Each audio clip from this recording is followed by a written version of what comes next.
چھوٹے سے گاؤں میں ایک غریب کسان رحمت رہتا تھا۔ رحمت کا سارا دارومدار اپنی کھیتی باڑی پر تھا۔ وہ صبح سویرے کھیتوں میں جاتا، دن بھر محنت کرتا اور شام کو تھکا ہارا گھر لوٹ آتا۔ اس کی زندگی اگرچہ سادہ تھی لیکن دل کے سکون اور محبت سے بھری ہوئی تھی۔ رحمت کے پاس ایک کتا بھی تھا جس کا نام شراؤ تھا۔ شراؤ کوئی خاص نسل کا قیمتی کتا نہیں تھا، بس ایک عام سا آوارہ کتا تھا جو برسوں پہلے بھوک اور بیماری کے عالم میں رحمت کے دروازے پر آ نکلا تھا۔ اس وقت رحمت نے نہ صرف اس کو روٹی کھلائی بلکہ اس کے زخم بھی صاف کیے اور علاج معالجہ کیا۔ تب سے شراؤ نے فیصلہ کر لیا کہ وہ اپنی ساری زندگی رحمت کے ساتھ گزارے گا۔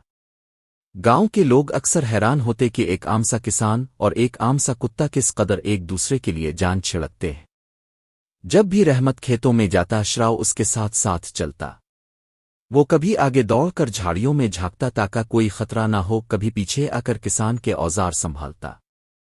گاؤں کے بچے جب کھیتوں کے پاس کھیلنے آتے تو شراؤ ان پر کبھی بھونکتا نہیں تھا بلکہ دوستانہ انداز میں ان کے ساتھ کھیلنے لگتا۔ لیکن ہر کہانی میں ایک موڑ ضرور آتا ہے۔ اس گاؤں میں کچھ چوروں کا گروہ سرگرم تھا۔ وہ رات کے اندھیرے میں گھروں سے اناج، مویشی یا قیمتی سامان چرا لیتے۔ گاؤں والے خوفزدہ تھے مگر شراؤ کی وجہ سے رحمت کے گھر کی طرف کسی کی ہمت نہیں ہوتی تھی۔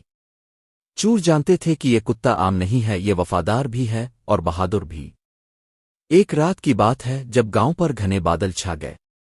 آسمان پر چاند بھی نظر نہیں آ رہا تھا، ہر طرف سناٹا تھا۔ چوروں نے سوچا آج کی رات رحمت کے گھر سے کچھ چرا لیتے ہیں کیونکہ وہاں اناج کے بورے جمع ہیں۔ وہ آہستہ آہستہ دیوار پھلانگنے لگے۔ شراؤ نے ذرا سی آہٹ سنی اور فوراً جاگ اٹھا۔ اس نے زور سے بھونکنا شروع کیا۔ رحمت بھی جاگ گیا اور چراغ جلا کر باہر نکلا۔ چور گھبرا گئے اور واپس جانے لگے، مگر ان میں سے ایک چور نے پتھر اٹھا کر شراؤ پر پھینکا۔ پتھر شراؤ کے سر پر لگا اور وہ زخمی ہو گیا، لیکن شراؤ پھر بھی ان کے پیچھے دوڑتا رہا۔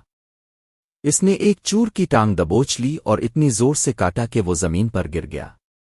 باقی چور اپنے ساتھی کو چھوڑ کر بھاگ گئے۔ رحمت نے گاؤں والوں کو آواز دی۔ سب لوگ دوڑتے ہوئے آئے اور چور کو پکڑ لیا۔ وہ رات شراؤ نے اپنی جان کی پرواہ کیے بغیر اپنے مالک کا سامان اور عزت بچائی۔ گاؤں کے سب لوگ شراؤ کی بہادری پر دنگ رہ گئے، لیکن پتھر کا زخم گہرا تھا۔ اگلے دن شراؤ کمزور ہوتا گیا۔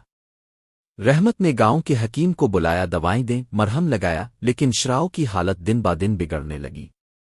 وہ اکثر رحمت کے قدموں میں سر رکھ کر بیٹھ جاتا اور آنکھوں میں عجیب سی چمک آ جاتی، جیسے کہہ رہا ہو میں نے اپنا فرض ادا کر دیا۔ چند دنوں بعد شراؤ نے آخری سانس لی۔